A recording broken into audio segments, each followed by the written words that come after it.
हाय दोस्तों, आप लोग कैसे हैं। उम्मीद करता हूं कि आप लोग अच्छे होंगे। मैं भी अच्छा हूं। सबसे पहले study enjoy Khagaria YouTube channel में आपका स्वागत करता हूं। और इससे पहले हम एक्सरसाइज 1.4 का सेट थ्योरी जो है वो क्लास चल रहा है। अभी यूट्यूब पे मैं क्लास ले रहा हूं। तो क्वेश्चन नंबर 1 से लेकर के 6 तक हम सॉल्यूशन कर दिए थे पिछले पार्ट 8 में, मतलब 8वां क्लास में। तो 7वां में तो वेन डायग्राम का टोटल फुल कॉन्सेप्ट हम बताया हूँ इस चैप्टर का 1.4 का। तो 1.4 का हम 2 क्लास लिया हूँ। इससे पहले हम एक क्लास ले चुका हूँ। अभी पार्ट 9 में हम ये क्लास लेने जा रहा हूँ। तो मतलब सेट थ्योरी का ये 9वां क्लास है, 9th क्लास है। तो अभी जो है हम क्वेश्चन नंबर 6 से लेकर के क्वेश्चन नंबर 12 तक टोटल ये चैप्टर आज हम फिनिश कर देंगे, एक्सरसाइज 1.4 का सॉल्यूशन। तो उम्मीद है कि आप लोग जुड़े रहेंगे मेरे साथ। आप किस एंगल से ले रहे हैं ये आपके ऊपर डिपेंड करता है। अगर आप एज ए स्टूडेंट हैं तो आप हमारा फुल कॉन्सेप्ट आप पार्ट 7 में जाकर के देखिए वेन डायग्राम क्या है। उसके बाद आप इस चैप्टर पर आइए इस क्लास को देखने के लिए। अगर आप एज ए टीचर हैं तो आप मेरा वो कॉन्सेप्ट देखिए, उसके बाद इस क्लास को देख करके आप बच्चों को पढ़ा भी सकते हैं। अगर आप टीचर हैं तो मैं आपको लिए किस एंगल से ले रहे हैं, फुल टाइम देने के लिए मैं आपके लिए रेडी हूँ। तो बस आप लोग रेडी रहिए। बैक टू बैक मेरा क्लास लेट आएगा लेकिन ज़बरदस्त तरीके से आएगा, कंप्लीट आएगा। क्योंकि ड्यूटी के अलावा जब भी टाइम मिलेगा मैं आपके लिए कुछ ना कुछ क्लास को लेकर के टॉपिक को लेकर के आएंगे, उसको ख़त्म कर देंगे। तो ठीक है, जुड़े रहिए। अभी इधर उधर की बातें कम करेंगे, डायरेक्ट हम चैप्टर को सॉल्व करने के लिए जा रहे हैं। तो पेन और पेपर लेकर के दोनों हम रेडी कर लिए हैं, बस आप रेडी कर लीजिए। तो चलिए मिलते हैं आपको ऑफलाइन की तरह पेन और पेपर पर सॉल्व करने के लिए। तो आप भी रेडी हो जाइए। चलिए, थैंक यू। तो चलिए अब हम क्वेश्चन नंबर 7 से सॉल्व करते हैं एक्सरसाइज 1.4 का सॉल्यूशन। क्वेश्चन नंबर 7 से इस क्लास में हम क्वेश्चन नंबर 12 तक टोटल सॉल्व करके हम आपको बताएंगे कि किस तरीके से सॉल्व करते हैं। तो चलिए अब हम यहाँ पर दिया हुआ है क्वेश्चन नंबर 7 में सेट ए दिया हुआ है एक्स सच दैट एक्स एक प्राकृतिक संख्या है। सेट बी दिया हुआ है एक्स सच दैट एक्स एक सम प्राकृतिक संख्याओं का सेट है। और सेट सी में एक विषम प्राकृतिक संख्याओं का समुच्चय है। और सेट डी में एक्स जो है एक अभाज्य संख्याओं का सेट है, मतलब समुच्चय है। तो चलिए यहाँ पर पूछ रहा है देन, तब पूछ रहा है निम्नलिखित को ज्ञात कीजिए। तो यहाँ पर देखिए 1 नंबर में कह रहा है पॉइंट 1 में क्वेश्चन नंबर 7 का चॉइस फर्स्ट में कह रहा है कि A intersection B, set A और सेट बी का इंटरसेक्शन ज्ञात करना है। फिर पॉइंट 2 में कह रहा है set A intersection set C. फिर पॉइंट 3 में कह रहा है A intersection D, B intersection C, फिर बी इंटरसेक्शन डी, फिर सी इंटरसेक्शन डी। तो चलिए हम सबसे पहले इसको सॉल्व करने से पहले क्या करेंगे, आपको पहले ही बता चुके हैं कि ऑपरेशंस ऑफ सेट्स में पार्ट 7 का जो क्लास था हमने पूरा सेट थ्योरी के ऑपरेशंस का पूरा कॉन्सेप्ट हम बताने का कोशिश किया हूँ उसमें। तो उम्मीद है कि आप लोग देखे होंगे। तो अगर आप नहीं देखे हैं तो पार्ट 7 का जो क्लास है उसको आप देखिए, जिसमें कि एक्सरसाइज 1.4 के लिए ऑपरेशन ऑफ सेट के विषय में ऑपरेशन ऑफ सेट्स का जो है टोटल ऑपरेशन, मतलब union of set, intersection of set, difference of set, total को हमने थियोरिकल प्लस वेन डायग्राम दोनों तरीके से समझाया हूँ। तो टोटल आप जाइए उसको देखिए, तब आप क्वेश्चन को सॉल्व करने के लिए एक्सरसाइज 1.4 का भिड़ जाइए। तो चलिए सेट ए कह रहा है कि एक्स सच दैट एक्स एक प्राकृतिक संख्या है। तो सबसे पहले इसको हम क्या करेंगे कि ये सेट बिल्डर फॉर्म में है। तो सबसे पहले हम सेट 2 टाइप्स को होता है, आपको पता ही है कि एक सेट बिल्डर फॉर्म, एक रोस्टर फॉर्म या फिर टेबलर फॉर्म। इसको इजी करने के लिए, डायरेक्टली देखने के लिए इसको हम क्या करेंगे, ये जो है चारों ABCD सेट इसको हम टेबलर फॉर्म में कर लेंगे, अर्थात रोस्टर फॉर्म में कर लेंगे। ये ऑलरेडी गिवन है सेट बिल्डर फॉर्म में। तो चलिए सबसे पहले हम रोस्टर फॉर्म में कर दे रहे हैं कि सेट ए बराबर दिया हुआ है एक्स सच दैट एक्स एक प्राकृतिक संख्या है।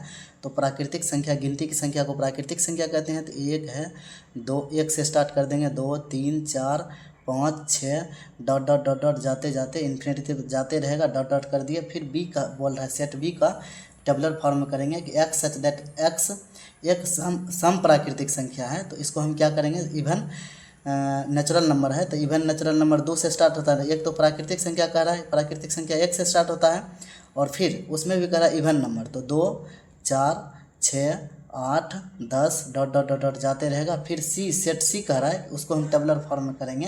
एक्स सच दैट एक्स एक विषम प्राकृतिक संख्या है, तो विषम प्राकृतिक संख्या को हम सबसे पहले प्राकृतिक संख्या उसमें भी ऑड नेचुरल नंबर का सेट है, तो ऑड नेचुरल नंबर 1 से start, 1 3 5 7 9 11 dot dot dot dot जाते रहेगा। फिर सेट डी को हम क्या करेंगे, रोस्टर फॉर्म में लिख लेंगे। एक्स सच दैट एक्स एक अभाज्य संख्या है, तो अभाज्य संख्या किसको कहते हैं, सबसे पहले प्राइम नंबर का सेट है, तो प्राइम नंबर उसे कहते हैं जिसका एक और स्वयं से डिवाइड हो, या फिर जिसका केवल और केवल दो मल्टीपल दो अपवर्तक हो, मतलब जिसका केवल और केवल दो गुणनखंड हो, उसे ही अभाज्य संख्या कहते हैं। तो चलिए यहाँ पर अभाज्य संख्या सबसे छोटा अभाज्य संख्या 2 है, 3 है, 5 है, 7 है, 9 तो नहीं है क्योंकि 9 में 1 3 9 3 हो जाता है इसका मल्टीपल फैक्टर, तो 11 हो जाएगा, फिर 17 हो जाएगा, डॉट डॉट डॉट डॉट जाते रहेगा। अब हम तीनों चारों सेट जो था उसको हम टेबुलर फॉर्म में कर लिए, सेट बिल्डर फॉर्म में था लेकिन उसको हमने क्या किया, रोस्टर फॉर्म में कर लिया। अब डायरेक्टली दिख रहा है कि सेट ए क्या है, सेट बी क्या है, सेट सी क्या है, सेट डी का क्या कौन कौन सा एलिमेंट्स है। तो अब यहाँ पर ए इंटरसेक्शन बी फाइंड करेंगे। तो सबसे पहले ए इंटरसेक्शन बी को आप देखिए यहाँ पर है नेचुरल नंबर, गिनती की संख्या है, यहाँ पर इवन नंबर है, तो दोनों में क्या कॉमन है अब बताइए। ये देखिए 2 कॉमन है, 2 कॉमन है, 4 कॉमन है, 4 कॉमन है, फिर 6 कॉमन है, 6 कॉमन है। इसका मतलब यहाँ पर आ जाएगा एक्स सच दैट एक्स एक, दोनों में क्या कॉमन है। आप सबसे पहले ये तो था गिनती की संख्या है, तो नेचुरल नंबर है, इसमें भी ये इवन नंबर का सेट है, तो दोनों में कॉमन क्या है, इवन इवन कॉमन हो जाएगा, ऑड बच जाएगा ए में। तो ऑड नंबर जो है इवन केवल कॉमन हो जाएगा, तो इवने नंबर होगा। दोनों में क्या कॉमन है, इसमें देखिए आप 2 कॉमन है, 2 कॉमन है, फिर 4 कॉमन है, 4 कॉमन है, 6 कॉमन है, 6 कॉमन है, मतलब कुल मिलाकर के एक्स सच दैट एक्स एक इवन नंबर हो जाएगा, एक सम संख्या, सम प्राकृतिक संख्या हो जाएगा, प्राकृतिक भी लिख सकते हैं या फिर प्राकृत लिख दीजिए, प्राकृतिक संख्याओं का सेट, बस इतना लिख देंगे। या फिर ऐसे करके भी लिख सकते हैं, इसमें से 2 है कॉमन, 4 है कॉमन, 6 है कॉमन, 8 है common, dot dot dot dot जाते रहेगा, ये भी लिख सकते हैं हम, करली ब्रैकेट से घेर देंगे। फिर कह रहा है ये इंटरसेक्शन सी को हम देखेंगे कि ये तो क्या है, एक ये प्राकृतिक संख्या है, तो सी क्या है, सी प्राकृतिक संख्या तो है ही, उसमें भी ओनली ऑड नंबर है, मतलब विषम संख्या है। तो ये दोनों में कौन सा कॉमन है, तो विषम संख्या कॉमन है, तो देख सकते हैं आप 1 कॉमन है तो 1 कॉमन है, 3 कॉमन है 3 कॉमन है, ये सी को केवल देख रहे हैं कॉमन। इंटरसेक्शन का मतलब ये होता है कि कॉमन एलिमेंट्स।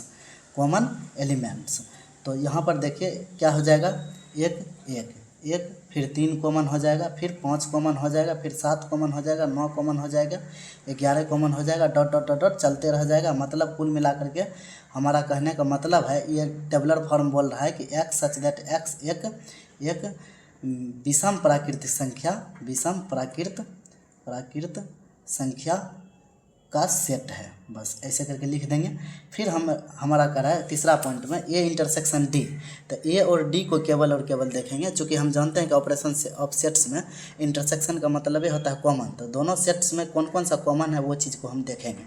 ए इंटरसेक्शन डी में कह रहा है कि यहाँ पर देखिए एक प्राइम नंबर का सेट है, ये तो प्राइम नंबर का सेट है, ये तो नेचुरल नंबर है, यहाँ पर इवन नंबर है, यहाँ पर ये जो है ऑड नंबर का सेट है।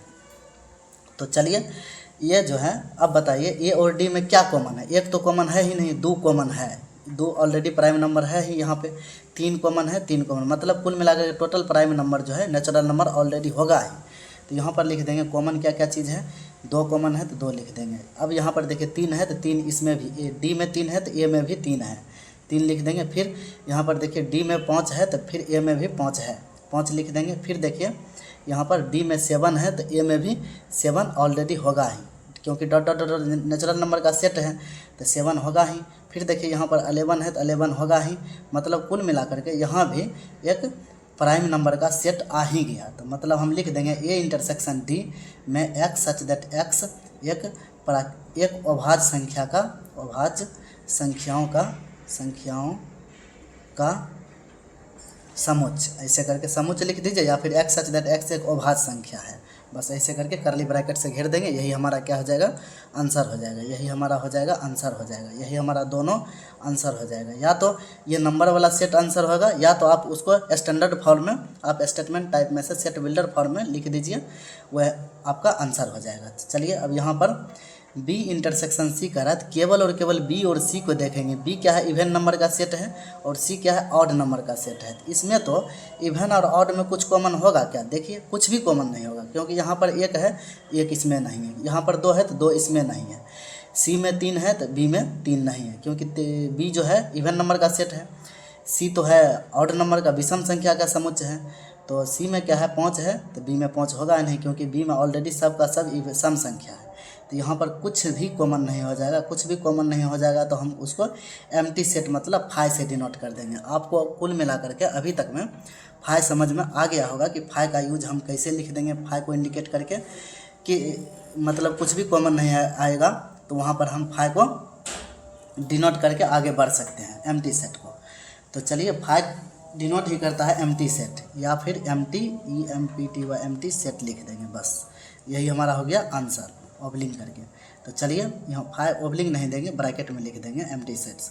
अब बी इंटरसेक्शन डी, अब बी डी को देखिए फिर से, बी इंटरसेक्शन डी पूछ रहा है, केवल और केवल बी और डी देखेंगे। बी क्या है, सम प्राकृतिक संख्याओं का सेट है, और डी क्या है, हमारा प्राइम नंबर का सेट है। तो अब बताइए आप, सम प्राकृतिक संख्या यहाँ पर प्राइम नंबर है, क्या दोनों में कुछ कॉमन है क्या, केवल और केवल 2 का 2 कॉमन है, क्योंकि 2 सबसे छोटी प्राइम नंबर होता है, 2 सबसे छोटी प्राइम नंबर होता है, और 2 ऑलरेडी सम संख्या है ही, जो कि सेट बी हमारा डेफिनेशन बोल रहा है सेट बी का टोटल एलिमेंट्स। तो यहाँ पर देखिए 3 जो है डी में 3 है, तो क्या सेट बी में 3 है क्या, नहीं है, क्योंकि 3 जो है प्राइम नंबर है, और ये बी में ऑलरेडी इवन नंबर का सेट है। तो केवल और केवल 2 जो है हमारा कॉमन हो जाएगा। तो यहाँ पर लिख देंगे ऐसे करके, सेट के फॉर्म में 2 को एलिमेंट्स 2 को करली ब्रैकेट से घेर देंगे, यही हमारा हो गया आंसर बी इंटरसेक्शन डी का।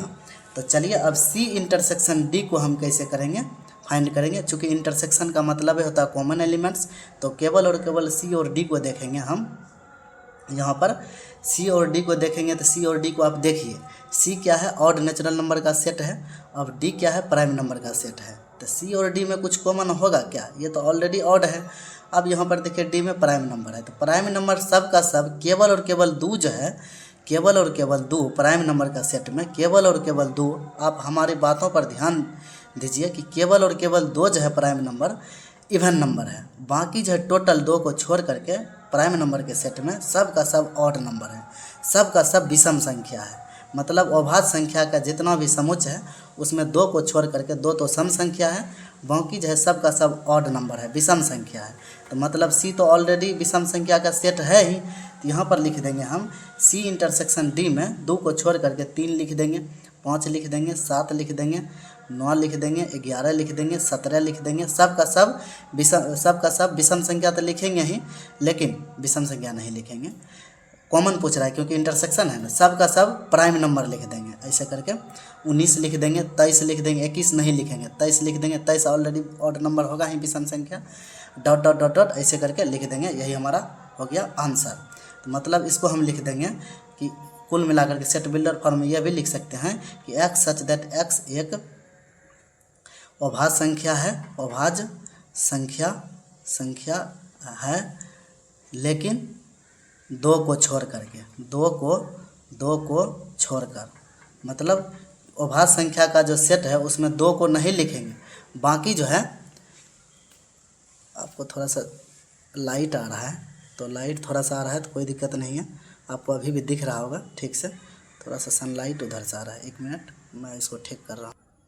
तो चलिए अब आपको सनलाइट नहीं आ रहा होगा पेज पर, तो बाहर से सनलाइट आ रहा था। तो चलिए C intersection D equals to हमारा क्या हो गया, केवल और केवल अभाज्य संख्याओं का सेट है, लेकिन 2 को छोड़कर मतलब यहाँ पे लिख देंगे ऑल प्राइम नंबर विदाउट 2, ऐसे करके, यही हमारा हो गया आंसर। या तो आप ये आंसर बोल दीजिए, या तो आप सेट बिल्डर फॉर्म में ये आंसर बोल दीजिए, एक्स सच दैट एक्स एक अभाज्य संख्या है लेकिन 2 को छोड़कर, इसको करली ब्रैकेट से घेर देंगे, यही हमारा हो गया आंसर। तो कुल मिला करके अब आप आगे नेक्स्ट चलते हैं क्वेश्चन नंबर 8 पर। मतलब 1.4 का क्वेश्चन नंबर 8 के क्वेश्चन को सॉल्व करने के लिए हम चलते हैं। तो चलिए, क्वेश्चन नंबर 8 कह रहा है निम्नलिखित समुच्चय युग्म में से कौन से युग्म असंयुक्त है। असंयुक्त को सबसे पहले हम इंग्लिश में समझेंगे कि इसको बोला जाता है डिसजॉइंट। डिसजॉइंट आप डिसजॉइंट का मतलब क्या समझते हैं कि जो जॉइंट ही ना हो, मतलब जिसमें जब दो सेट दिया हुआ हो उसका कुछ कॉमन ही ना हो तो उसी को बोलते हैं डिसजॉइंट। जब कॉमन नहीं हो तो हम आपको बता चुके हैं, जब दो सेट ए और बी दिया हुआ हो, जब इसका इंटरसेक्शन निकाल रहे हैं, इंटरसेक्शन का मतलब ये होता है कि कॉमन कुछ भी नहीं आएगा तो उसको फाइव से डिनोट करते हैं, एम्प्टी सेट से। अगर आ गया कुछ भी कॉमन तो इसका मतलब वो सेट के फॉर्म में उसको लिख देते हैं वो सभी एलिमेंट्स को। तो यहाँ पर पूछ रहा है डिसजॉइंट, जब कुछ आएगा ही नहीं तो उसको डिसजॉइंट को फाइव से डिनोट कर देंगे।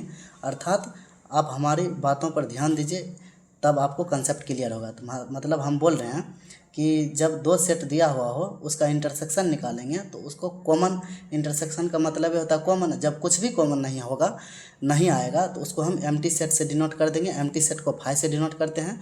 तो अब हम इसका उल्टा बोलेंगे कि जब भी फाइव आएगा तो इसका मतलब समझ जाएंगे कि उसका कोई भी कॉमन नहीं है, तो मतलब डिसजॉइंट है। मतलब अब हम उल्टा समझेंगे कि जब भी फाइव आएगा इंटरसेक्शन में, वैल्यू उसका फाइव आ जाएगा, मतलब एम्प्टी सेट हो जाएगा, मतलब कुछ भी कॉमन नहीं होगा, तो उसको हम डिसजॉइंट सेट बोल देंगे। ठीक है, ओके।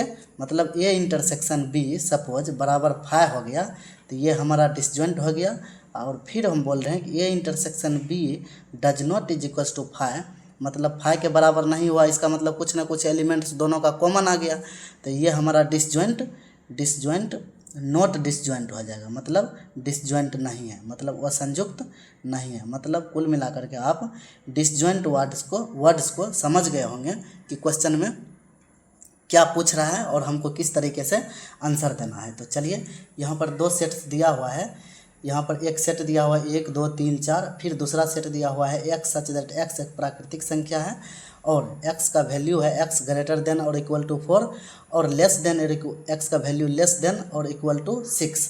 तो इसको हम सेट बिल्डर फॉर्म में दिया हुआ है दूसरा सेट, तो इसको हम टेबलर फॉर्म या फिर रस्टर फॉर्म में लिख लेते हैं कि x सच दैट x क्या है, 4 के बराबर या फिर 6 के बराबर या फिर बड़ा। तो 4 भी ले लेंगे क्योंकि बड़ा और बराबर है, 5 भी ले लेंगे, 6 भी ले लेंगे क्योंकि 6 के बराबर भी है। तो ये सेट एक ले लिए। एक सेट तो यहाँ है x सच दैट x, यहाँ पर देखिए एक दूसरा सेट दिया हुआ है, पहला सेट 1 2 3 4 जिसमें एलिमेंट्स हैं। अब ये दोनों सेट का हम क्या करेंगे, असंयुक्त है कि नहीं इसको टेस्ट करने के लिए, डिसजॉइंट को टेस्ट करने के लिए इंटरसेक्शन निकालेंगे, मतलब कॉमन निकालेंगे दोनों में कुछ है कि नहीं। अगर हो जाएगा कॉमन तो वह डिसजॉइंट नहीं होगा, मतलब वह संयुक्त नहीं होगा। अगर हो गया कुछ कॉमन तो वह संयुक्त, कुछ कॉमन हो गया तो वह संयुक्त नहीं है, और कुछ कॉमन हो गया, सॉरी हम उल्टा बोल दिए, अगर कुछ ना कुछ ये दोनों में कॉमन हो गया तो वह संयुक्त नहीं होगा, अगर कॉमन नहीं होगा तो वह संयुक्त होगा। ठीक है, ओके, डिसजॉइंट होगा। तो चलिए, इसमें कुल मिलाकर के इस सेट और इस सेट का इंटरसेक्शन निकाल रहे हैं। तो इंटरसेक्शन का मतलब होता है कॉमन। तो चलिए कॉमन एलिमेंट्स को लिखते हैं। यहाँ पर 4 है तो 4 यहाँ भी है, 5 यहाँ है तो यहाँ नहीं है, 6 यहाँ है तो यहाँ नहीं, केवल और केवल 4 आया, मतलब does not is equals to 5 या 5 के बराबर तो ये नहीं आया, मतलब कुछ ना कुछ कॉमन हो गया। तो इसका मतलब यह इट इज़ नॉट, लिख देंगे इट इज नॉट डिसजॉइंट, इसको लिख देंगे हम। यही हमारा आंसर हो गया। मतलब यह एक असंयुक्त समुच्चय नहीं है, यही हमारा हो जाएगा आंसर हिंदी में। ये हमारा इधर रफ था तो यही हमारा हो गया आंसर। तो चलिए, फिर हम अभी कुल मिलाकर के आप समझ गए होंगे कि असंयुक्त सेट किसको कहेंगे, मतलब जिसमें कुछ भी कॉमन नहीं होगा तो उसको हम डिसजॉइंट सेट बोलेंगे, और कुछ कॉमन हो गया तो उसको हम डिसजॉइंट सेट नहीं बोलेंगे, मतलब असंयुक्त सेट वह नहीं है। तो चलिए, ये सेट और ये सेट में क्या कॉमन है आप बताइए हमको। अब मन ही मन आपको बोल देना है कि ये इंटरसेक्शन ये, तो इंटरसेक्शन सबसे पहले फाइंड कर लेंगे, ये है, ई है, आई है, ओ है, यू है, और सेट को ऐसे लिख देंगे इंटरसेक्शन। डिसजॉइंट को टेस्ट करने के लिए और संयुक्त को पता करने के लिए इंटरसेक्शन निकालेंगे। तो यहाँ पर सी डी ई और एफ है, तो अब सेट है। तो अब दोनों का इसका और इसका इंटरसेक्शन निकालेंगे तो क्या होगा, इसमें देखिए सी है, इसमें सी है ही नहीं, इसमें डी है तो इसमें डी है ही नहीं, इसमें ई है तो इसमें ई है। इसका मतलब कुछ न कुछ कॉमन एलिमेंट्स आ गया, तो उस सेट को हम असंयुक्त सेट नहीं बोलेंगे। असंयुक्त का मतलब है तक जो संयुक्त है ही नहीं। यहाँ पर देखिए संयुक्त है, संयुक्त मतलब इंटरसेक्शन मतलब कुछ ना कुछ आ गया ई।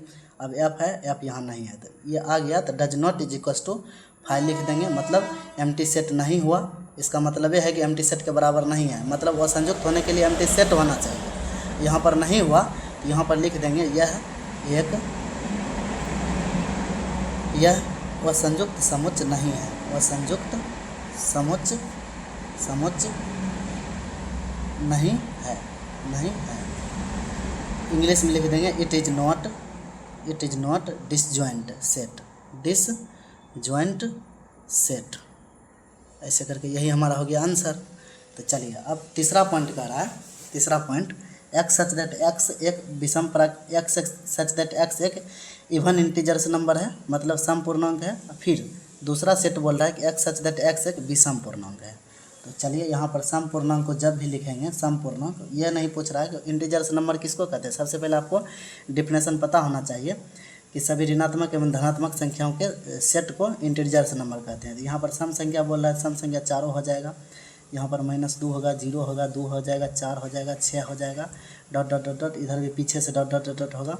अब इसका इंटरसेक्शन निकालेंगे। यहाँ पर एक विषम संख्या है, तो विषम संख्या क्या हो जाएगा, -5 विषम संख्या एक से ही पॉजिटिव ही ले लेते हैं।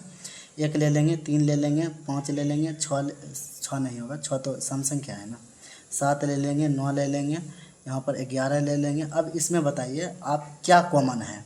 इसमें देखिए ये तो सम संख्या है, ये तो विषम संख्या है, कुछ भी कॉमन होगा। आज आप खुद बैठ करके सोचिए, आप पेन और पेपर लेकर के वीडियो को पॉज कीजिए, आप सोचिए कि एक इवन इंटीजर्स है, एक ऑड इंटीजर्स है, मतलब सम संख्या और विषम संख्या में कुछ भी कॉमन होगा। आप सोचिए बैठ करके, कुछ भी कॉमन नहीं होगा, क्योंकि इधर एक तो सम बोल रहा है, इधर बोल रहा है विषम, दोनों में हम कॉमन सर्च कर रहे हैं। इंटरसेक्शन का मतलब ये होता है कॉमन। वह संयुक्त को टेस्ट करने के लिए, वह संयुक्त है कि नहीं, उसके लिए हम इंटरसेक्शन को फाइंड करते हैं।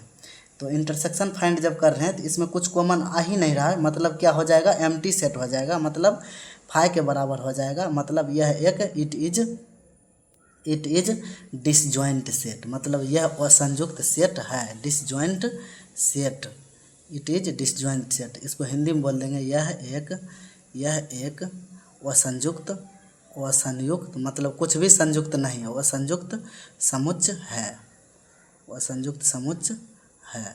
यही हमारा हो गया आंसर। तो चलिए उम्मीद है कि आपको समझ में आया होगा। अब चलिए नेक्स्ट चैप्टर पर, नेक्स्ट पेज पर चलते हैं, क्वेश्चन नंबर 9 के तरफ। तो इसी तरह आप जुड़े रहिए, आपको हम फुल्ली तरीक़ा से समझाएंगे कि किस तरीके से सेट थ्योरी के क्वेश्चन को सॉल्व करते हैं।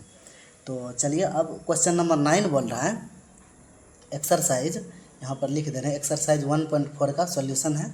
तो क्वेश्चन नंबर 9 बोल रहा है कि यदि सेट ए दिया हुआ है, फिर सेट बी दिया हुआ है, फिर सेट सी दिया हुआ है, फिर सेट डी दिया हुआ है, तो ए माइनस बी फाइंड कीजिए। फिर यहाँ पर कह रहा है A minus C, D minus B, B minus D, मतलब कुछ से कुछ, मतलब माइनस बोल रहा है, तो मतलब डिफरेंट।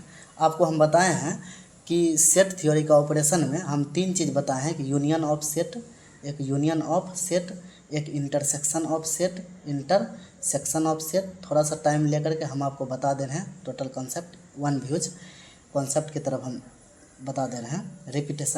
रिकॉलिंग थोड़ा सा कर लेते हैं कि union of set, intersection of set. फिर तीसरा हम बताए थे कि difference of set, difference of set. Union of set को यू से डिनोट करते थे, मतलब टोटल, और इंटरसेक्शन का मतलब ऐसे डिनोट करते थे, मतलब कॉमन, और डिफरेंट का मतलब माइनस से डिनोट करते थे। यहाँ पर देखिए ए माइनस बी है, तो वो भी हम आपको बता चुके थे। अब चलिए यहाँ पर ए माइनस बी फाइंड करेंगे। तो ये टोटल का टोटल कॉन्सेप्ट आप पार्ट 7 वाला वीडियो में जा करके देखिए। अगर आप नहीं देखे हैं तो उसमें जाइए, तब आपको ये टोटल क्वेश्चन बन जाएगा। टोटल क्वेश्चन का जितना चॉइस है सब आप डिफरेंट फाइंड कर लेंगे कि डिफरेंट का क्या कॉन्सेप्ट है, कैसे हम बनाएंगे।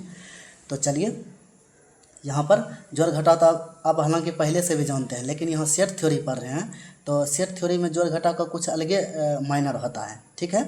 तो चलिए मीनिंग होता है। तो यहाँ पर set A minus set B find करेंगे। तो सेट ए को सबसे पहले लिख लेंगे, 3 है, 6 है, 9 है, 12 है, 15 है, 18 है और 21 है। अब यहाँ पर माइनस है तो माइनस लिख देंगे। तो बी है तो बी को लिख देंगे, सेट बी को 4 है, 8 है, 12 है, 16 है और 20 है। यहाँ पर अब जब भी माइनस फाइंड कर रहे हैं, डिफरेंट फाइंड कर रहे हैं, तो ये पहला वाला जो है सेट उसको मेजर माना जाता है और सेकंड वाला जो है उसको माइनर मान करके उसको हम मेजर जो रहेगा उसी का आंसर लिखेंगे, उसी का जो बचेगा उसी को हम सेट के फॉर्म में लिख देंगे। तो चलिए यहाँ पर देखिए, जब भी फाइंड यहाँ पर सेट थ्योरी में माइनस का डिफरेंट फाइंड करेंगे, डिफरेंट ज्ञात करेंगे, तो यहाँ पर देखेंगे कॉमन एलिमेंट्स कौन कौन सा है। तो यहाँ पर आप देख सकते हैं कि 4 इसमें है क्या, 4 नहीं है, 8 है इसमें नहीं है, 12 है, 12 है, 12 को कट कर देंगे क्योंकि यहाँ पर माइनस फाइंड कर रहे हैं। यहाँ पर 16 है क्या, 16 नहीं है, 20 है, 20 नहीं। अब देखिए 12 कट हो गया, तो अब लिखेंगे किसका हम, सेट ए को लिखेंगे कि सेट बी को लिखेंगे। यहाँ पर फाइनली सेट ए जो है, सेट ए में जितना एलिमेंट्स बचा है वही हमारा फाइनल रिजल्ट हो जाएगा। तो कुल मिलाकर के आप ध्यान दे रहे हैं कि जब भी फाइंड करेगा डिफरेंट निकालने के लिए, तो पहला सेट जो है उसका जो बचेगा उसको हम लिख देंगे, वही हमारा फाइनल आंसर हो जाएगा। कब, जब दो सेट का अंतर पूछ रहा हो, तो पहले वाला सेट का बचा हुआ एलिमेंट्स को एक ग्रुप के फॉर्म में लिख देंगे, वही हमारा फाइनल आंसर हो जाता है। तो यहाँ पर 12 कॉमन था, 12 को लिख दिए, कट कर दिए। अब बचा क्या सेट ए का, 3 बच गया, 6 बच गया, 9 बच गया। हम टाइम ले करके बार बार चीज़ों को रिपीट कर करके आपको रिकॉलिंग करके कॉन्सेप्ट को बता रहे हैं कि ताकि आप इसी टाइम समझ जाइए, अगर आप मिस्टेक से कॉन्सेप्ट नहीं भी देखे हैं तो भी। तो चलिए 9 बच गया, यहाँ पर 15 बच गया, यहाँ पर 18 हो गया, यहाँ पर 21 हो गया, यही हमारा हो गया आंसर। तो कुल मिला करके ओवरऑल आप डिफरेंस ऑफ सेट समझ गए होंगे कि दो सेट्स के बीच डिफरेंस कैसे फाइंड करते हैं। तो चलिए अब पॉइंट 2 कह रहा है कि ए माइनस सी, तो फिर उसी तरीके से फिर वही हाल जो हम जानते हैं, एकदम बिल्कुल ईजी है ये एक्सरसाइज में। कुल मिला करके यूनियन पूछ रहा था, इंटरसेक्शन पूछ रहा था, फिर यहाँ पर डिफरेंस पूछ रहा है। मतलब ऑपरेशन ऑफ सेट का तीनों पॉइंट जो है, union of set, intersection of set, difference of set, वही तीनों पर आधारित क्वेश्चन है। तो एकदम बिल्कुल ईजी है, बस आप लोग बने रहिए एकदम। तो चलिए ए माइनस सी पूछ रहा है, तो सबसे पहले सेट ए को लिख देंगे, 3 लिख देंगे, 6 लिख देंगे, 9 लिख देंगे, 12 लिख देंगे। हम कॉपी और पेन पर इसलिए बता रहे हैं कि आपको एकदम सॉल्व, जब इंडिपेंडेंट आप सॉल्व कीजिएगा तो आपको खुद अंडरस्टैंडिंग डेवलप होगा कि किस तरीके से हमको भी इसी तरीके से सॉल्व करना है। तो चलिए यहाँ पर सी है, तो सी यहाँ पर 2 लिख देंगे, 4 लिख देंगे, 6 लिख देंगे, 8 लिख देंगे, 10 है, 12 है और 14 है और 16 है। तो चलिए बी ए माइनस सी फाइंड कर रहे हैं, तो यहाँ पर वही हाल कर देंगे। यहाँ पर देखिए 6 है तो 6 को कट कर देंगे, फिर यहाँ पर 9 यहाँ पर 10 है तो 10 यहाँ पर है ही नहीं, 4 है तो 4 यहाँ पर है ही नहीं, 2 है तो 2 इसमें है ही नहीं, यहाँ पर 12 है तो 12 यहाँ पर है, 12 को भी कट कर देंगे। यहाँ पर 14 है सेट सी में, तो 14 इसमें है ही नहीं, यहाँ पर 16 है, 16 को है ही नहीं। मतलब कुल मिलाकर के 6 और 12 कट गया, बाकी बच गया क्या चीज़, सेट ए का। सेट ए का बच गया 3 बच गया, 9 बच गया और यहाँ पर 12 तो कट ही गया, 15 बच गया, यहाँ पर 18 बच गया, 18 बच गया, 21 बच गया। इसको करली ब्रैकेट से घेर देंगे, यही हमारा आंसर हो गया। मतलब कुल मिला करके आपको समझ में आ गया होगा एकदम कॉन्फिडेंसली। तो चलिए set A minus set D find कर रहा है, तो set A minus set D उसी तरह लिख देंगे। पहले सेट ए को भी लिख देंगे, 3, 6, 9, 12, 15, ऊपर आप देखिए लिखा हुआ है सेट ए 21, फिर माइनस सेट डी को लिख देंगे हम यहाँ पर, सेट डी को। सेट डी में क्या है, 5 है, 10 है, 15 है, 20 है। तो आप जब भी डिफरेंट फाइंड करेंगे तो दोनों का कॉमन को कट कर देंगे, पहला वाला सेट का जो बचेगा वही हमारा फाइनल रिजल्ट हो जाएगा। तो चलिए दोनों में क्या चीज़ कॉमन है, 15 है तो 15 को कट कर देंगे, यहाँ पर 20 है तो और कुछ भी कॉमन नहीं है क्योंकि यह 5 का मल्टीपल है, यहाँ पर 3 का मल्टीपल है।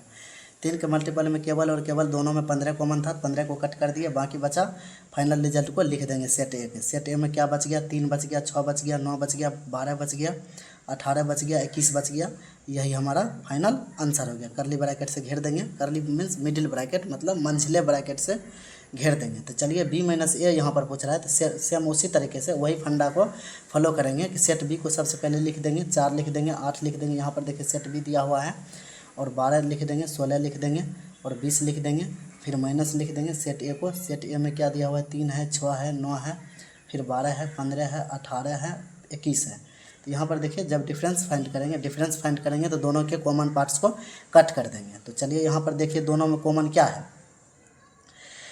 दोनों में यहाँ पर देखिए 12 कॉमन है, 12 को कट कर देंगे। अब देखिए यहाँ पर 18 नहीं है, 21 नहीं है, अब यहाँ पर 15 नहीं है, 6 इसमें नहीं है, 3 नहीं है, तो बच गया क्या चीज़, यहाँ पर सेट बी। पहला सेट प्रधान मेजर होता है, मतलब सेट बी को हम मेजर पार्ट्स मान करके उसका जो एलिमेंट्स बचा हुआ है उसको एक ग्रुप्स में मंझले ब्रैकेट के अंदर घेर देंगे, वही हमारा फाइनल आंसर हो जाएगा। तो बच गया क्या चीज़, 4 लिख देंगे, 8 लिख देंगे, 16 लिख देंगे, 20 लिख देंगे, बस यही हमारा आंसर हो गया। मतलब सेट ए का जो बचा उससे हमको कोई मतलब नहीं है। तो टोटली आपको समझ में आ रहा होगा। तो चलिए फिर नेक्स्ट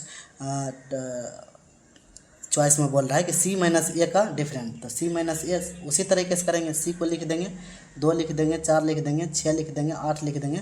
हम स्पीड में इसलिए कर रहे हैं क्योंकि ये डिफरेंट जो है बिल्कुल ईजी है, आपको एक ही बार में समझ में आ गया होगा, लेकिन फिर भी हम आपको सॉल्व करके दिखा रहे हैं। तो चलिए 10 है, यहाँ पर 12 है, यहाँ पर सेट सी में 14 है, यहाँ पर 16 है, यहाँ पर देख लीजिए, उसी को हम देख देख करके लिखते जा रहे हैं। कर्ली ब्रैकेट से घेर दिए, माइनस यहाँ पर फिर सेट ए क्या है, माइनस में सेट ए को लिख देंगे, 3 लिख देंगे, 6 लिख देंगे, 9 लिख देंगे, 12 लिख देंगे, 15 लिख देंगे, फिर 18 लिख देंगे, फिर 21 लिख देंगे। अब बताइए यहाँ पर इवन नंबर है, यहाँ पर 3 का मल्टीपल है, इसमें देखिए कॉमन क्या है, 6 कॉमन है, यहाँ पर 12 कॉमन है, फिर यहाँ पर 18 कॉमन है क्या, 18 है ही नहीं। तो फाइनली हम सी का जो बचा हुआ है उसी को हम आंसर मान लेंगे, लिख देंगे, 2 लिख देंगे, इसमें बच गया 4, 6 तो कट ही गया, 8 बच गया, यहाँ पर 10 बच गया, यहाँ पर 14 बच गया, फिर यहाँ पर 16 बच गया। तो यही हमारा हो गया आंसर। फिर डी माइनस ए को जब भी फाइंड करेंगे तो सबसे पहले डी को यहाँ पर से लिख देंगे, 5 का मल्टीपल है, 5 है, 10 है, 15 है, 20 है, फिर माइनस लिख देंगे, ए को लिख देंगे, 3 लिख देंगे, 3 का मल्टीपल 6 है, 9 है, 12 है, 15 है, 18 है और 21 है, तो 21 है। तो चलिए यहाँ पर फिर हम दोनों का डिफरेंस फाइंड कर ले रहे हैं। तो डिफरेंट का मतलब है जब भी डिफरेंट फाइंड करेंगे कि दोनों का कॉमन पार्ट्स को कट कर देंगे। तो चलिए 3 लिखेंगे, 3 इसमें है ही नहीं, यहाँ पर 5 लिख देंगे, 10 लिख देंगे, तो 10 यहाँ पर है ही नहीं, 15 है, यहाँ पर 15 है, 15 यहाँ पर है। अब देखिए यहाँ पर 20 है, तो यहाँ पर 20 है ही नहीं, मतलब कुल मिला करके केवल और केवल यहाँ पर 15 कॉमन था, 15 को कट कर दिए, मतलब 15 घट गया इसमें से। तो बच गया क्या चीज़ हमारा, 5 बच गया, 10 बच गया, 20 बच गया, यही हमारा सेट आंसर हो गया। फिर चलिए बी माइनस सी पूछ रहा है, तो बी को लिख देंगे, यहाँ पर बी को 4 लिख देंगे, 8 लिख देंगे, फिर 12 लिख देंगे, फिर 16 लिख देंगे, फिर 20 लिख देंगे। तो चलिए सी को सेट सी को लिख देंगे, 2 लिख देंगे, 4 लिख देंगे, 6 लिख देंगे, फिर सेट सी में इवन नंबर का सेट है, तो 8 लिख देंगे, 10 लिख देंगे, फिर 12 लिख देंगे, फिर 14 लिख देंगे, फिर 16 लिख देंगे।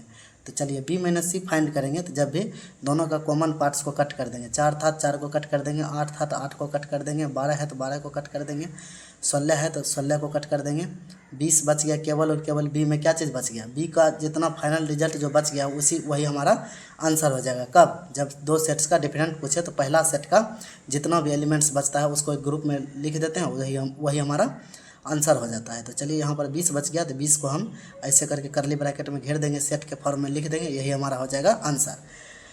तो चलिए अब हम चलते हैं 8वां पॉइंट्स में, बी माइनस डी पूछ रहा है, तो उसी तरीके से सेम फंडा करेंगे। तो चलिए हमको तो मन कर रहा है 8वां आपको होमवर्क के लिए छोड़ देते हैं, लेकिन नहीं, हम आपको सॉल्व करके बताएंगे क्योंकि प्रॉपर हम आपका क्लास में सॉल्व कर रहे हैं तो करेंगे। तो चलिए बी माइनस डी, तो यहाँ पर से बी को लिख देंगे। सबसे पहले बी है, 4 का मल्टीपल 4 है, 8 है, 12 है, 16 है, 20 है, फिर और माइनस डी को लिख देंगे। डी क्या है, 5 का मल्टीपल है, 5 है, 10 है, 15 है और 20 है, ऐसे करके लिख देंगे। अब माइनस जब भी फाइंड करेंगे तो यहाँ पर 10 है तो 10 को हटा, 10 है ही नहीं, इसमें 15 है, 15 इसमें है ही नहीं, 20 है तो इसमें 20 है, 20 को हम क्या करेंगे, कट कर देंगे।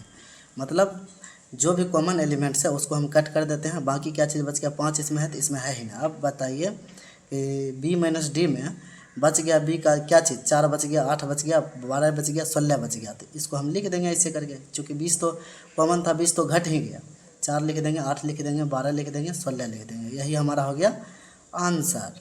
तो आप जुड़े रहिए इसी तरीके से। अब हम चलते हैं 9वां का क्वेश्चन नंबर 9 का नेक्स्ट पॉइंट पर। अब चलिए क्वेश्चन नंबर 9 का नेक्स्ट पॉइंट कह रहा है,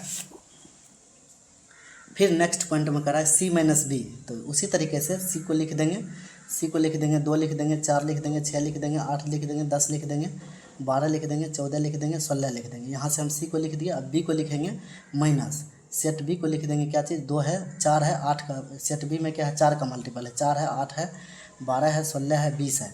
अब बताइए जब भी माइनस करेंगे तो क्या चीज़ होगा, कॉमन पार्ट्स को हम देखेंगे, कॉमन एलिमेंट्स को कट कर देंगे। कॉमन अभी आपको हम काट दिए। अब चलिए 12 कॉमन था तो 12 को कट कर दिए, यहाँ पर 16 है तो 16 को कट कर दिए। बाकी क्या चीज़ बच गया हमारा, सेट सी का बच गया। फाइनल रिजल्ट हमारा 2 बच गया, 4 तो कट के हो गया, 6 बच गया और बाकी 8 बच गया, बाकी 10 बच गया, फिर बच गया 14 बच गया, फिर कोमा और कुछ नहीं बचा। तो यही हमारा हो गया आंसर। तो चलिए फिर फाइनल क्वेश्चन नंबर 9 का 10वां पॉइंट पर चलते हैं। डी माइनस बी पूछ रहा है कि डी को, क्वेश्चन जैसे ही पूछ रहा है डी माइनस बी तो सेट डी को हम पहले लिख देंगे। सेट डी में से बी को घटाएंगे तो डी को पहले लिख देंगे। 15 है, 5 है, 10 है, 15 है डी। सेट डी को आप देखिए ऊपर 15 है 20 है, ठीक है। अब चलिए माइनस सेट बी है, सेट बी में 4 का मल्टीपल है, 4 है 8 है और 12 है 16 है 20 है। तो चलिए दोनों में कॉमन क्या है, कॉमन कुछ भी नहीं है, 5 का मल्टीपल है, ये 4 का मल्टीपल है, 20 कॉमन है। तो यहाँ पर सेट डी का क्या चीज़ बच गया, वही हमारा आंसर हो जाएगा। सेट डी का बच गया 5 बच गया, 10 बच गया, 15 बच गया, यही हमारा हो गया आंसर। जब भी डी माइनस सेट डी और सेट बी का डिफरेंस फाइंड कर रहे थे तो set D minus set B में दोनों का जो कॉमन एलिमेंट्स था उसको कट कर दिया, बाकी जो डी का बच गया वही हमारा आंसर हो गया फाइनल। तो चलिए फिर पूछ रहा है कि 11वां पॉइंट कर रहा है कि सी माइनस डी। सेट सी को उसी तरीके से लिख देंगे। सेट सी को यहाँ देखिए ऊपर में क्या है, करली ब्रैकेट के अंदर लिख देंगे। 2 है 4 है, इवन नंबर है, 2 है 4 है, फिर 6 है 8 है 10 है 12 है, फिर 14 है, फिर 16 है और माइनस, फिर डी को लिख देंगे। नीचे माइनस करके इसलिए लिख लेते हैं कि क्योंकि यहाँ पर कम स्पेस रहता है। तो चलिए आपको कंफ्यूज नहीं होना है। डी को लिख देंगे। डी है 5 का मल्टीपल है, 5 है 10 है, फिर 15 है। अब यहाँ पर देखिए कॉमन क्या चीज़ है, कॉमन 10 तो कट गया, ठीक है। यहाँ पर इवन नंबर था, यहाँ पर 5 का मल्टीपल था, तो और तो कुछ कटेगा नहीं। 5 और 15 तो इसमें कॉमन है ही नहीं। तो जो बच गया सी का वही हमारा आंसर हो जाएगा। सी में बच गया क्या चीज़, 2 बच गया, 4 बच गया, 6 बच गया, 8 बच गया, 10 तो उड़ गया घट गया, 12 बच गया और 14 बच गया, 16 बच गया। यही हम करली ब्रैकेट में लिख देंगे, मंझले ब्रैकेट में, यही हमारा हो गया आंसर। फिर पूछ रहा है 12वां पॉइंट का रहा है। तो चलिए 12वां पॉइंट पर हम चलते हैं। 12वां का रहा है डी माइनस सी। तो फिर चलिए डी माइनस सी, डी को लिख देंगे। डी को करली ब्रैकेट में लिखेंगे। 5 था 10 था, ये कुछ नहीं है, 15 था। और सी को हम कैसे लिखेंगे, सी यहाँ लिख देंगे 2 4 6 8 10 12 14 और 16। कॉमन क्या चीज़ है, एक केवल और केवल 10 कॉमन है, बाकी कुछ भी नहीं है। तो यहाँ पर 5 और 15 को लिख देंगे, यही हमारा हो गया आंसर।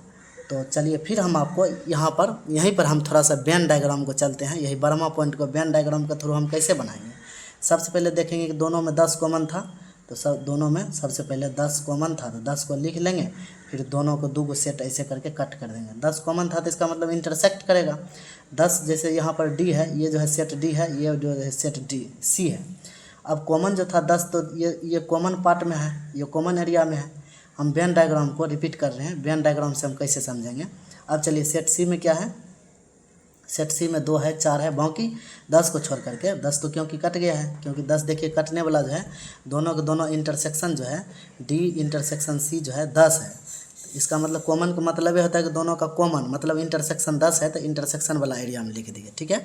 बाकी बच गया सेट सी का 2 बच गया, 4 बच गया, 6 बच गया, 6 यहाँ लिख देंगे, फिर 8 लिख देंगे, फिर यहाँ पर 12 लिख देंगे, फिर यहाँ पर 14 लिख देंगे, फिर यहाँ पर 16 लिखेंगे। बस इसी एरिया में इतना दूर से इधर जो है ये वाला एरिया में हम सेट सी का विदाउट कॉमन एलिमेंट्स को लिख दिए।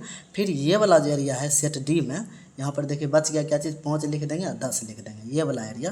और ये जो है ऐसे ये जो है ये हमारा कॉमन एरिया है, ठीक है, ये कॉमन एरिया है। और ये जो है 5 10 है। तो जब भी फाइंड कर रहा है कि डी माइनस सी, तो यहाँ पर डी माइनस सी मतलब सी टोटल का टोटल कट ही जाएगा। ऐसे करके उड़ा दिए, टोटल का टोटल बच गया क्या चीज़, यहाँ पर देखिए 5 और 10, इतना एरिया ही बचा है। देखिए हमारा पेन देखिए, इतना एरिया ही बचा है, इतना एरिया माइनस करके, मतलब माइनस होने का मतलब यह है कि इधर वाला जो है सी टोटल का टोटल कट गया, जिसमें कि 10 भी कॉमन था। हम वेन डायग्राम से भी आपको एकदम विथ एनिमेशन आपको समझा दिए। तो फाइनली लास्ट में तो चलिए अब हम क्वेश्चन नंबर नेक्स्ट की तरफ चलते हैं, क्वेश्चन नंबर 10। तो चलिए नेक्स्ट क्वेश्चन 10 बोल रहा है सेम वही चीज़ डिफरेंट फाइंड करने के लिए बोल रहा है, एकदम ईजिली सॉल्व करेंगे हम। तो चलिए सेट एक्स दिया हुआ है और फिर सेट वाई दिया हुआ है, कुछ कुछ एलिमेंट्स है उसमें जिसमें कि आप लोग भी देख ही रहे हैं कि सेट एक्स में एलिमेंट है ए है बी है सी है डी है, सेट वाई में एफ है बी है और डी है जी है। तो चलिए एक्स माइनस वाई का है तो सबसे पहले हम इधर वेन डायग्राम से चलते हैं, आपको हम वेन डायग्राम के थ्रू सॉल्व करते हैं, देखेंगे। तो ये एक्स है, फिर वाई कैसे लेंगे, वाई लेने से पहले हम यह चीज़ देखेंगे कि दोनों में कॉमन क्या चीज़ है। यहाँ पे देखिए एफ है बी कॉमन है दोनों में, और क्या है डी कॉमन है दोनों में, जी और एफ तो है ही नहीं कॉमन। तो बी डी जब कॉमन है तो बी और डी यहाँ पर ले लेंगे, बी और डी सबसे पहले कॉमन, इधर वाई जो है इसको वाई में कर देंगे ऐसे। देखिए ये सेट वाई है, ये सेट एक्स है। तो अब बाकी जो है वाई का इधर लिख देंगे, वाई में क्या चीज़ बचा एफ है, बाकी बच गया बी डी तो कॉमन ही था, जी लिख देंगे। एक्स में क्या चीज़ बच गया, बी डी को छोड़ करके, बी डी कॉमन है, बच गया ए और सी, ए सी को इधर लिख देंगे। यहाँ पर पूछ रहा है एक्स माइनस वाई पूछ रहा है, तो वाई को पूरे कट कर देंगे ऐसे करके, भले ही कॉमन एरिया क्यों ना हो, कॉमन वाला बी और डी दोनों कट जाएगा, बचा क्या चीज़ ए और सी, बच गया ए एंड सी को करली ब्रैकेट के अंदर लिख देंगे, यही हमारा आंसर हो गया। तो कुल मिलाकर के आपको वेन डायग्राम के थ्रू भी हम आपको समझा रहे हैं। तो ठीक है, तो चलिए अब नेक्स्ट इसको हम थियोरिकल कैसे सॉल्व करेंगे, दोनों को लिख देंगे, ए लिख देंगे बी लिख देंगे, ये तो वेन डायग्राम इसी का है, ठीक है।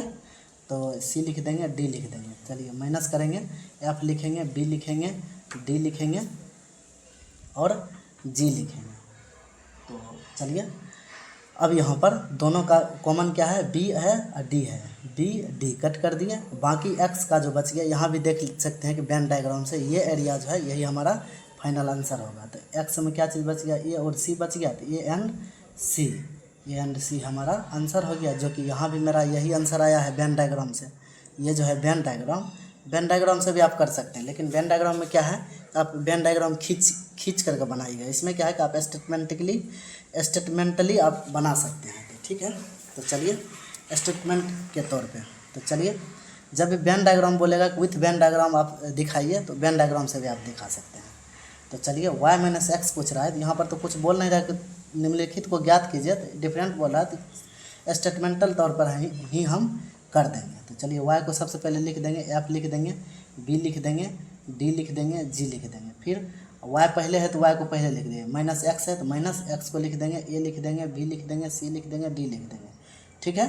तो चलिए अब दोनों में कॉमन क्या है, दोनों में कॉमन वही बी और डी बच गया क्या चीज़। अब यहाँ पर देखिए वाई पहले है तो वाई वाला पहले आंसर होगा, एफ और जी को हम मंझले ब्रैकेट के अंदर घेर देंगे, यही हमारा हो गया आंसर।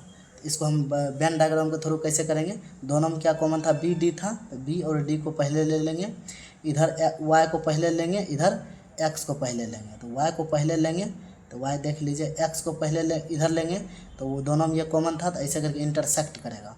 तो वाई का बचा हुआ इधर क्या है, दोनों बी और डी कॉमन था ही, तो बी और डी दोनों यहाँ पर कॉमन है ही, बच गया क्या चीज़, एफ और जी बच गया। तो एफ और जी को यहाँ पर लिख देंगे, फिर बच गया क्या चीज़ एक्स में, सेट एक्स में क्या चीज़ बच गया, क्योंकि हमारा वाई माइनस एक्स पूछ रहा है, तो एक्स इसलिए इधर राइट तरफ लिए, वाई को हम लेफ्ट तरफ लिए। तो चलिए सेट एक्स में क्या चीज़ बच गया, सेट एक्स में बचा है बी और डी को छोड़ करके ए और सी बचा है, तो ए एंड सी को इधर लिख दिया। तो चलिए ये एरिया में ए एंड सी को, तो जब भी वाई माइनस एक्स पूछ रहा है तो एक्स वाई माइनस एक्स, तो एक्स यहाँ तक जो है कट जाएगा, जहाँ तक वाई तक है कॉमन, बच गया क्या चीज़, एफ और जी बच गया। तो एफ और जी को हम करली ब्रैकेट के अंदर लिख देंगे, यही हमारा हो गया वाई माइनस एक्स आंसर, ठीक है। तो आपको हम कुल मिलाकर के ये वेन डायग्राम भी हम आप वेन समझा दिए कि डायग्रामेटिकली हम कैसे समझेंगे कि एक्स माइनस वाई या फिर डिफरेंस ऑफ सेट। तो चलिए यहाँ पर पूछ रहा है कि एक्स इंटरसेक्शन वाई बराबर क्या हो जाएगा। तो एक्स इंटरसेक्शन वाई जो है आप कीजिए, तो एक्स इंटरसेक्शन वाई जब भी बोलेगा तो आप यहाँ पर सबसे पहले सेट को लिख देंगे, एक्स को लिख दीजिए, ए है बी है, एक्स में देख लीजिए सेट ए में क्या है, सी है डी है, ठीक है। यहाँ पर इंटरसेक्शन का साइन मार देंगे और वहाँ यहाँ पर y को भी लिख देंगे, f लिख देंगे, g लिख देंगे, f b है, b लिख देंगे, d लिख देंगे, g लिख देंगे। तो वही बात, इंटरसेक्शन का मतलब ये होता है कॉमन। तो दोनों में क्या चीज़ कॉमन है, b और d कॉमन है, b और d, देखिए दोनों b और d कॉमन है। तो b और d को करली ब्रैकेट के अंदर, मिडिल ब्रैकेट के अंदर अर्थात ब्रैकेट मंझले ब्रैकेट के अंदर लिख देंगे सेट के फॉर्म में। यही हमारा हो गया आंसर। तो चलिए इसको हम वेन डायग्राम के थ्रू कैसे समझेंगे। तो दोनों में क्या चीज़ कॉमन है, बी और डी कॉमन है। तो चलिए बी और डी को हम कॉमन तरीक़ा से ले लिए, ठीक है। यहाँ पर हम x ले लेते हैं, यहाँ पर हम y ले लेते हैं। तो x में b और d कट ही गया, b और d, तो बच गया क्या चीज़, a और c बच गया। फिर y में क्या चीज़, b और d कट गया तो बच गया क्या चीज़, ये f एंड g, f और g बच गया। तो f और g को हम यहाँ लिख देंगे। तो दोनों का जब भी x इंटरसेक्शन y पूछ रहा है तो मतलब ये होता है कि इंटरसेक्शन का मतलब कॉमन। तो देख सकते हैं आप डायग्रामेटिकली कि दोनों में कॉमन क्या चीज़ है। हम सब एक तो हम सबसे पहले कॉमन को पहले लिख दिए, जब देख लिए कि दोनों में कॉमन है तो इसका मतलब दोनों ऐसे करके दोनों का वेन डायग्राम कट करेगा। तो ये आपको ऑलरेडी पहले से सोचना है थिंकिंग के बेस्ट पर। तो चलिए दोनों का कॉमन एरिया क्या है, बी एंड डी को ऐसे करके सेट के फॉर्म में लिख देंगे। यही हमारा डायग्राम के अनुसार आंसर हो गया, वेन डायग्राम के अनुसार। मतलब एक्स इंटरसेक्शन वाई हमारा ये एरिया है। आप मेरा पेन को देखिए कैसे घूम रहा है, ऐसे करके ये एरिया हमारा एक्स इंटरसेक्शन वाई है, ठीक है। और ये एरिया हमारा क्या है, ये है हमारा, ये जो है y माइनस एक्स है। और ये जो बचा हुआ एरिया है, ये हमारा पेन देखिए आप, बस केवल और केवल इंटरसेक्शन वाला एरिया को भी छोड़ करके ये हमारा हो जाएगा, ये एरिया जो है हमारा हो जाएगा x माइनस वाई। मतलब जो पहले होगा वही हमारा एरिया का फाइनल अब लिख करके वही हमारा आंसर होगा। तो कुल मिलाकर के हम आपको आगे 3 स्टेप दिखा दिए कि y माइनस एक्स किसको बोलेंगे, x माइनस वाई किसको बोलेंगे, x इंटरसेक्शन y किस एरिया को बोलेंगे। तो टोटली आपको समझ में आ गया होगा। तो चलिए अब हम नेक्स्ट क्वेश्चन की तरफ चलते हैं। क्वेश्चन नंबर 11 हमारा क्या कहता है। तो इसी तरीके से फुल एनर्जी के साथ आप हमारे साथ जुड़े रहिए। आपको एकदम फुल्ली एकदम लिटरली हम आपको समझाएंगे कि कैसे सेट थ्योरी के क्वेश्चन को सॉल्व करना है आपको, ठीक है। तो चलिए, या फिर चैप्टर को कैसे सॉल्व करते हैं। तो चलिए अब कह रहा है कि क्वेश्चन नंबर 11 में यदि r वास्तविक संख्याओं का समुच्चय है, ठीक है, जो बोलेगा हम मान लेंगे, जो बोलेगा वो हम मान लेंगे और उसके अकॉर्डिंग हम क्वेश्चन को सॉल्व कर देंगे। यही तो हमारा करने का तरीका है। तो चलिए जैसे जैसे बोलेगा वैसे वैसे समझ करके बना दिए, बस हो गया, आपका काम हो जाएगा, क्वेश्चन सॉल्व हो जाएगा, आपका पेपर भी बन जाएगा, काम हो गया, बस इतना ही। बाकी आपको हम धमका नहीं रहे कि केवल और केवल हम ही हल करने के लिए जानते हैं। बहुतों टीचर क्या करता है, बोलता है कि यो सेट थ्योरी हमारे तरह से कोई भी टीचर सोल्व भी नहीं कर पाएगा, मैं आपको एक रामबाण बताऊंगा। वैसा कुछ भी नहीं है, बस ये टैलेंट आपके अंदर है। टीचर अच्छा होना या ख़राब होना ये टीचर के ऊपर डिपेंड है, लेकिन सबसे कॉन्सेप्ट आपको समझ में आ रहा है या फिर नहीं आ रहा है, इस बात पर टीचर डिपेंड करता है कि ये रामबाण वो रामबाण। आप टीचर रामबाण दे रहा है लेकिन आपको रामबाण ग्रहण करने का एकदम माइंडे नहीं है, तो उसके ऊपर हम ये नहीं कह सकते कि टीचर अच्छा ही है। तो कुल मिलाकर के हम धमका नहीं रहे हैं कि हम ही केवल अच्छा पढ़ाते हैं। हम ये बताना चाह रहे हैं कि आप अच्छे हैं तो बस हम अच्छे हैं, आप अच्छे नहीं हैं तो अच्छे टीचर भी अच्छे नहीं साबित होता है। तो ठीक है, तो चलिए, उम्मीद है कि आपको हम समझाने का कोशिश कर रहे हैं। यदि r एक वास्तविक संख्याओं और q एक परिमेय संख्या के समुच्चय है तो r माइनस क्यू क्या हो जाएगा, बताइए आप पहले। r माइनस क्यू क्या होगा। अब सबसे पहले आपको नंबर सिस्टम का नॉलेज होना चाहिए। सबसे पहले नंबर्स होता है, नंबर में रियल नंबर होता है, रियल नंबर होता है। अब दूसरा अनरियल नंबर मतलब वास्तविक संख्या होता है, वास्तविक संख्या। दूसरा होता है काल्पनिक संख्या, इमेजिनरी नंबर, काल्पनिक संख्या। तो वास्तविक संख्या किसको कहते हैं, सभी परिमेय संख्या और अपरिमेय संख्या को वास्तविक संख्या कहते हैं। इसको रियल नंबर, यहाँ पर परिमेय संख्या को बोला जाता है रेशनल नंबर, यहाँ पर बोला जाता है irrational number, IRRA, irrational number. Imaginary number तो वहाँ पर जैसे ही काल्पनिक संख्या हो गया तो काल्पनिक चीज़ों को हम अध्ययन नहीं करते हैं कॉम्प्लेक्स नंबर में एक चैप्टर है आगे, उसमें हम करेंगे। तो लेकिन ये यहीं पर स्टॉपेज हो जाता है, ये आगे बढ़ जाता है। तो कुल मिलाकर के हम अभी देखें कि नंबर सिस्टम में रियल नंबर होता है और इमेजिनरी नंबर होता है। तो रियल नंबर को कितने पार्ट में डिवाइड किया गया है, परिमेय संख्या है, अपरिमेय संख्या है, रेशनल नंबर है, इरेशनल नंबर है। तो अब यहाँ पर कह रहा है कि रियल नंबर तो है ही, क्योंकि रियल नंबर में तो दो चीज़ है, रेशनल इरेशनल। आर यहाँ पर रियल नंबर को आर से डिनोट करते हैं और परिमेय संख्या को क्यू से डिनोट करते हैं और परिमेय संख्या को इरेशनल नंबर को टी से डिनोट करते हैं। तो यहाँ पर पूछ रहा है कि एक्स सच दैट एक्स जब आर माइनस क्यू करेंगे, आर माइनस क्यू, तो क्या हो जाएगा, एक अपरिमेय संख्या बचेगा। अपरिमेय यहाँ पर है वास्तविक संख्या। आप इसको, इस चीज़ को आप कथन के अनुसार आप समझिए, कॉन्सेप्ट के अनुसार। यहाँ पर वास्तविक संख्या है, वास्तविक, आर को वास्तविक संख्या कैसे लिखते हैं, वास्तविक संख्या माइनस यहाँ पर परिमेय संख्या, इसी को हम लिख रहे हैं। आर माइनस क्यू क्या होगा, आप थिंकिंग कीजिए।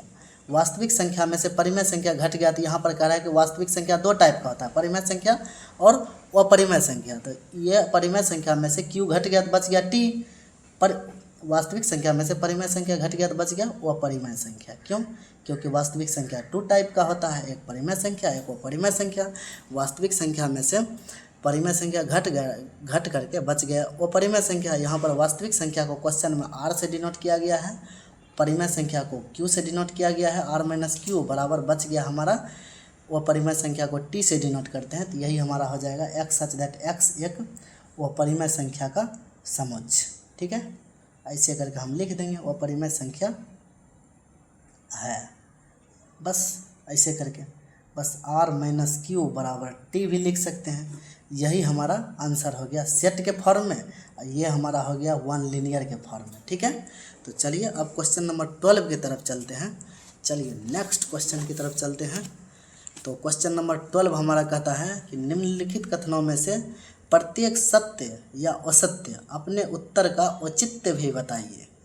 मतलब कौन सा सत्य है, कौन सा असत्य है, अपने उत्तर को एकदम आंसर को जस्टिफाई भी करना है। जस्टिफाइड करना है कि सही भी है तो क्यों है, या फिर गलत भी है तो क्यों है। तो यहाँ पर कह रहा है कि एक दो सेट दिया हुआ है, असंयुक्त सेट है।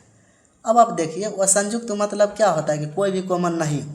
यहाँ पर देखिए तो 2 है, 3 है, 4 है, 5 है, यहाँ पर 3 है, 6 है, तो 3 तो कॉमन है ही, मतलब असंयुक्त समुच्चय है। ये कह रहा है 3 कॉमन है तो असंयुक्त समुच्चय होगा, ये पहले बताइए आप हमको। 3 जब कॉमन हो ही गया तो यह तो संयुक्त समुच्चय है, मतलब दोनों के दोनों ज्वाइंट है। असंयुक्त का मतलब होता है डिसजॉइंट, डिस JOINT ज्वाइंट।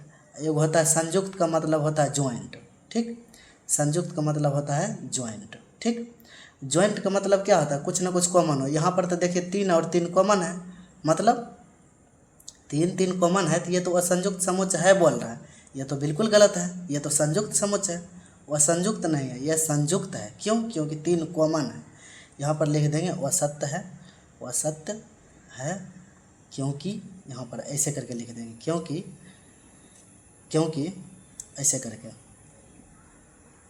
क्योंकि दोनों का हम क्या करेंगे, इंटरसेक्शन फाइंड कर लेंगे। 2 3 4 5 और इंटरसेक्शन ऐसे करके 3 और 6 जब हम कर रहे हैं बराबर, यहाँ पर 3 कॉमन आ गए बराबर, यहाँ लिख देंगे बराबर, ऐसे करके 3 आ गया जो कि 5 के बराबर है। क्या जब बराबर हो जाएगा तो वो तो असंयुक्त हो जाएगा, सत्य है। यहाँ बराबर नहीं है, मतलब कुछ ना कुछ ये कॉमन है, यही हमारा जस्टिफाइड हो गया। यहाँ पर लिख देंगे जस्टिफाइड, जस्टिफाइड। ठीक है, तो चलिए उसी तरीक़ा से यहाँ पर कह रहा है कि ये दोनों जो है वो संयुक्त है। अब हम चेक करेंगे वो संयुक्त है कि नहीं। बोल रहा है वो संयुक्त है तो हम देखेंगे, इंटरसेक्शन दोनों का मन ही मन करेंगे। तो यहाँ पर देखिए ए है तो ए है, ए भी है। यहाँ पर देखिए बी है तो बी नहीं है, सी है, सी डी नहीं। मतलब ये जो है सेट ए, यहाँ पर लिख देंगे, यहाँ पर दोनों को लिख देंगे इंटरसेक्शन करके, ये EIOU ऐसे करके इंटरसेक्शन ABCD अब बराबर लिख देंगे ऐसे करके A। ये किसके बराबर है, 5 के बराबर नहीं है, मतलब 5 के बराबर नहीं है तो मतलब ये संयुक्त समुच्चय, ये संयुक्त है। ये बोल रहा है एम्प्टी, तो दोनों बराबर नहीं है, तो ये कह रहा था कि वह संयुक्त समुच्चय है। यहाँ लिख देंगे नहीं, वह सत्य है। ये राइट है क्या? नहीं है, राइट नहीं है, यह असत्य है। क्यों असत्य है? क्योंकि यहाँ पर तो ये कॉमन है। जब इंटरसेक्शन दोनों का फाइंड किए तो यहाँ पर ए आ गया, मतलब कुछ ना कुछ जॉइंट है, जॉइंट है। यहाँ बोल रहा है डिसजॉइंट है, और संयुक्त का मतलब ये होता है डिसजॉइंट है। यहाँ पर देखिए जॉइंट है दोनों, क्यों? क्योंकि ये कॉमन है, तो ये असत्य है। ये हमारा प्रूफ हो गया। ठीक है, प्रूफ में मतलब या जस्टिफाइड आप अपने अकॉर्डिंग आंसर थिंकिंग करके दीजिए। ज़रूरी नहीं है कि हम जिस तरीके से सॉल्व करेंगे आपको भी उसी तरीके से सॉल्व करेंगे। कुल मिला करके हम आपको कंसेप्ट आपके माइंड में डालना चाहते हैं कि इस तरीके से भी समझ करके आप बना सकते हैं। ठीक है, ऐसा नहीं कि डरा धमका करके आपको इस तरीके से करना ही है, ऐसा कुछ भी नहीं है।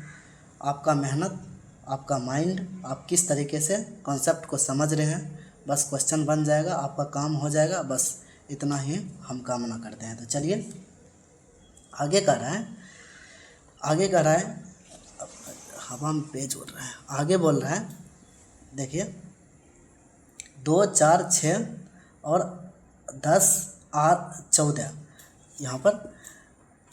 फिर दूसरा सेट है 3, 7, 11, 15 और संयुक्त समुच्चय है। अब हम डायरेक्ट कर देंगे और संयुक्त समुच्चय है कि नहीं है। अब देखिए यहाँ पर दोनों में कॉमन कुछ है क्या, वो संयुक्त डिसजॉइंट चेक करने के लिए हम क्या करेंगे, इंटरसेक्शन फाइंड करेंगे। इंटरसेक्शन का मतलब ये होता है कि कॉमन। तो चलिए यहाँ पर ये सत्य है कि वो सत्य है, सबसे पहले हम देख लेंगे। ऊपर ही पहले मन ही मन देख लेंगे दोनों में क्या कॉमन है। 3 है, 7 है, 11 है, 15 है, दोनों में कुछ भी कॉमन नहीं है। तो इसका मतलब ये पूछ रहा है तो वो संयुक्त समुच्चय है, यहाँ लिख देंगे सत्य है। अब इसको जस्टिफाइड कैसे करेंगे, जस्टिफाइड के लिए 2, 4, 6, 8, 2, 6, 10, 14 इंटरसेक्शन हम फाइंड करेंगे। 3, 7, 11, 15 कुछ कॉमन नहीं ना, इंटरसेक्शन में कुछ कॉमन है ही नहीं। तो यहाँ पर लिख देंगे बराबर फाइव। ऐसे करके फाइव लिख दिए तो इसका मतलब ये जस्टिफाइड हो गया कि ये असंयुक्त समुच्चय है। फाइव यही इंडिकेट कर रहा है एम्प्टी सेट का मतलब डिसजॉइंट है, कुछ भी कॉमन नहीं है। ठीक है, यही हमारा जस्टिफाइड, यही हमारा आंसर हो गया। ठीक है, यह भी हमारा आंसर है। चलिए अब चौथा पॉइंट कर रहा है कि 2 सेट ये सेट वो संयुक्त है। आप देखिए वो संयुक्त है कि नहीं। वो संयुक्त के लिए हम क्या करेंगे, डिसजॉइंट चेक करने के लिए इंटरसेक्शन फाइंड करेंगे। तो चलिए सबसे पहले इंटरसेक्शन फाइंड कर लेते हैं। 2, 6, 10 और इंटरसेक्शन कर्ली ब्रैकेट लिख देंगे 3, 7, 11 इंटरसेक्शन कर्ली ब्रैकेट से घेर दिया। अब इंटरसेक्शन क्या करेंगे, इंटरसेक्शन का मतलब होता है कॉमन। तो देखिए दोनों में कुछ कॉमन है क्या, 2 है, 6 है, 10 है, 3 है, 7 है, 11 है। तो यहाँ पर देखिए कुछ भी कॉमन नहीं है। 3, 7, 11 है, यहाँ पर 2, 6, 10 कुछ भी कॉमन नहीं है, बराबर 5 के बराबर है। मतलब ये सत्य है, कुछ भी कॉमन नहीं है। कुछ भी कॉमन नहीं मतलब एम्प्टी सेट आ गया। एम्प्टी सेट का मतलब ये होता है कि डिसजॉइंट है, मतलब कुछ भी जॉइंट नहीं है। ठीक है, हम आपको क्लियरली बताते हैं। तो ये मतलब यहाँ पर लिख देंगे फाइनल आंसर में सत्य है। पूछ रहा था कि सेट ये और सेट ये और संयुक्त समुच्चय है, लिख दिए हम सत्य है तो क्यों है। यहाँ पर बोल रहा था वो चित्त भी बताइए, वो चित्त में ये लिख दिए एम्प्टी सेट है। बस यही हमारा ये भी आंसर हो गया, ये भी हमारा आंसर हो गया। वो सत्य है, ये जस्टिफाइड हो गया या फिर आंसर हो गया या फिर प्रूफ कर दिए कि हम कैसे डिसजॉइंट है। मतलब बराबर 5 हो गया तो वह डिसजॉइंट है, नॉट बराबर 5 है तो मतलब वह जॉइंट है। ठीक है, संयुक्त है। ओके, तो आपको कुल मिलाकर के समझ में आया होगा टोटली कि जॉइंट और डिसजॉइंट को कैसे चेक करते हैं। कोई भी डिसजॉइंट है तो इसका मतलब उसका इंटरसेक्शन जो है 5 के बराबर होगा। अगर डिसजॉइंट नहीं है मतलब जॉइंट है तो वह उसका इंटरसेक्शन जो है 5 के बराबर नहीं होगा। ठीक है, तो चलिए अब तो क्वेश्चन ओवर हो गया। तो फाइनली हम एक्सरसाइज 1.4 का कंप्लीट कर दिए, द एंड कर दिए। अब आप लोग स्वयं अपने आप सेल्फ स्टडी के टाइम आप पूरा चैप्टर एक्सरसाइज 1.4 का सॉल्व करने का कोशिश करेंगे अलग से। अगर नहीं किए हैं तो आप हमारा ये क्लास देखते रहिए बार बार। यूट्यूब पर पूरा फ्री डला रहेगा, सब दिन के लिए पूरा पब्लिक रहेगा। ठीक है, तो आप इसका स्क्रीनशॉट ले लीजिए। तो उम्मीद है कि आपको टोटली समझ में आया होगा। तो इसी तरह आप जुड़े रहिए मेरे साथ। नेक्स्ट बैक टू बैक हम क्लास लेकर के आते रहेंगे। लेट आएंगे लेकिन ज़बरदस्त लेकर के आएंगे। ऐसा नहीं कि रीलबाजी करके 1-2 क्वेश्चन लेंगे रील अपलोड कर देंगे, वैसा कुछ भी नहीं। रील भी रहेगा बट हमारा कॉन्सेप्ट और थ्योरी दोनों कंप्लीट वीडियो भी प्ले लिस्ट में बना रहेगा। ठीक है, एकदम आप जुड़े रहिए मेरे साथ। इसके लिए धन्यवाद, शुक्रिया। आपका दिन शुभ हो।